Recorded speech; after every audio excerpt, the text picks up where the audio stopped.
En continuant notre cours dans la partie 2, on a parlé de la campagne publicitaire, la différence entre les annonceurs et l'agence publicitaire. Les annonceurs et l'agence publicitaire, entre l'annonceur et l'agence publicitaire, c'est-à-dire que l'annonceur, il détermine un objectif, il détermine la cible et il cherche une agence publicitaire pour qu'il transmette cet objectif et le transforme pour qu'il devienne réel pour atteindre son objectif. Je vais vous donner un exemple de la marque Huawei, c'est-à-dire à travers son téléphone Honor, c'est-à-dire ils ont essayé de prouver que le téléphone il était incassable. Par exemple, s'ils changent d'objectif et faire de la, ils veulent faire par exemple de euh, prouver aux gens leur objectif que leur téléphone il est performant en termes de la tenue de la batterie. Ils vont contacter une agence publicitaire, ils vont leur expliquer leurs problématiques et leurs objectifs et leurs cibles aussi. L'agence publicitaire, ils vont faire un scénario, imagine un scénario, ils vont faire le tournage, ils vont faire le filming et ils vont créer un message publicitaire à passer aux gens. Par exemple, ils vont créer imaginons un, un étudiant ou bien une étudiante qui se réveille, il prend son téléphone, il continue le cours, il voit le cours pendant 2 heures par exemple, euh, en suivant leur cours à travers son téléphone. Par la suite, il est contacté par son ami en parlant au téléphone. Ils ont joué Fortnite entre les amis online pendant 2 et 3 heures, 2 heures ou 3 heures. Euh, Par exemple, par la suite, euh, ils vont écouter de la musique. Par la suite, il va parler avec son ami en WhatsApp, en vidéo, par exemple. Et la nuit, il va faire un live d'une fête de, de une fête de famille, par exemple. Il va faire un live avec son téléphone. Lorsqu'il va euh, Lorsqu'il voulait dormir, il va essayer de faire charger le téléphone. Il va trouver que le téléphone, il a toujours 50% de la batterie.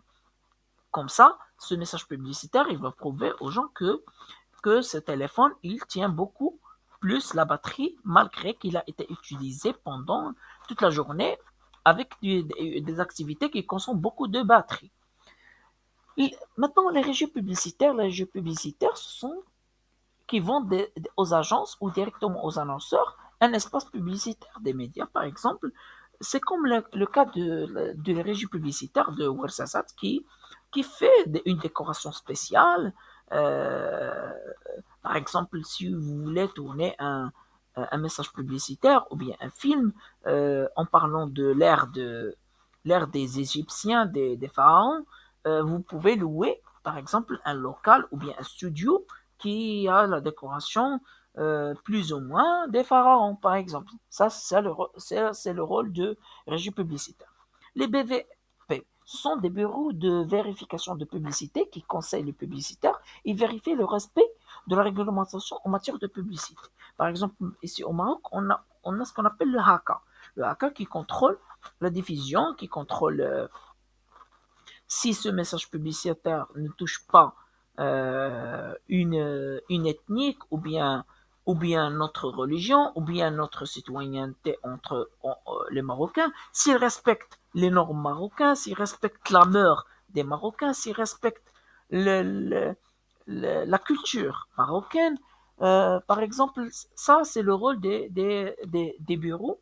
Ils donnent aussi des conseils aux annonceurs ou bien aux agences publicitaires pour qu'ils fassent un message publicitaire qui est convenable et qui sera accepté par la majorité des Marocains et qu'il n'y aura pas de poursuite par la suite du message. Pour préparer un message publicitaire, il y a une étape préliminaire et une création publicitaire jusqu'à qu'elle sorte pour le public. Pour l'étape préliminaire, il faut toujours, bien sûr, déterminer la cible et le cœur de la cible et les cibles secondaires. Exemple, si j'ai par exemple, je suis une société qui fait de la fabrication des cahiers qui sont utilisés au niveau des écoles et des universités. Ma cible, c'est les élèves, c'est les étudiants. C'est le cœur de la cible. Les cibles secondaires, ce sont les écoles et les parents des élèves.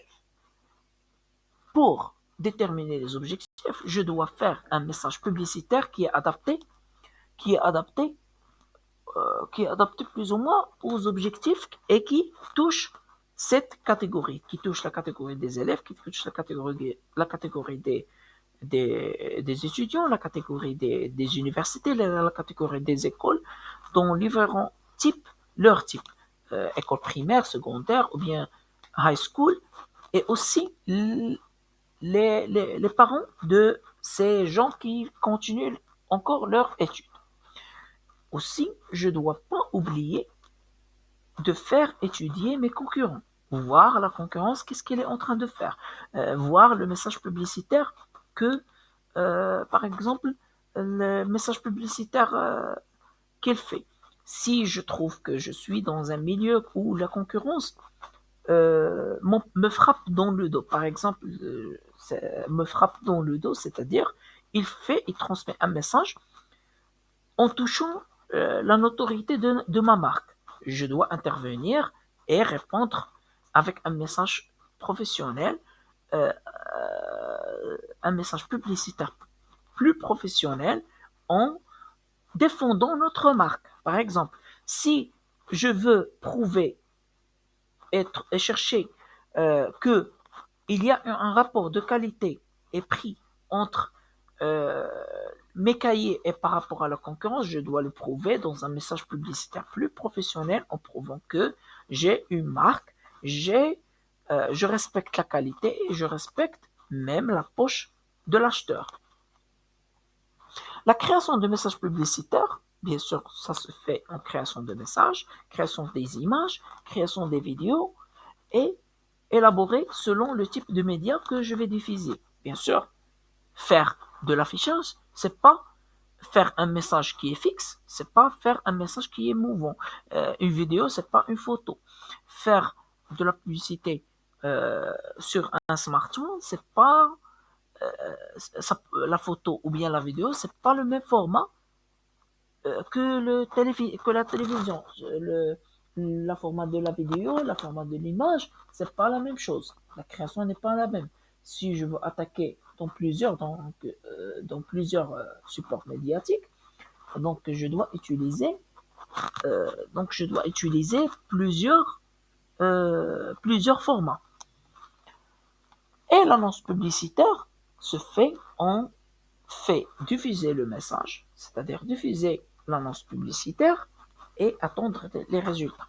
Et réguler entre-temps en testant l'impact et l'efficacité de ce message publicitaire, en testant l'efficacité qu'elle fait, en testant si ce message publicitaire il est atteint, si on a arrivé à atteindre notre objectif, selon l'objectif qui est prédéterminé. Si j'ai déterminé que je veux augmenter les ventes, je dois le voir normalement dans le terrain, je dois voir que les ventes augmentent.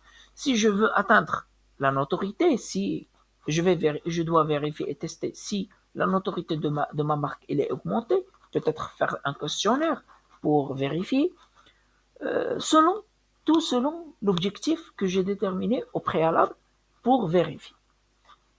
Donc, je vous remercie pour votre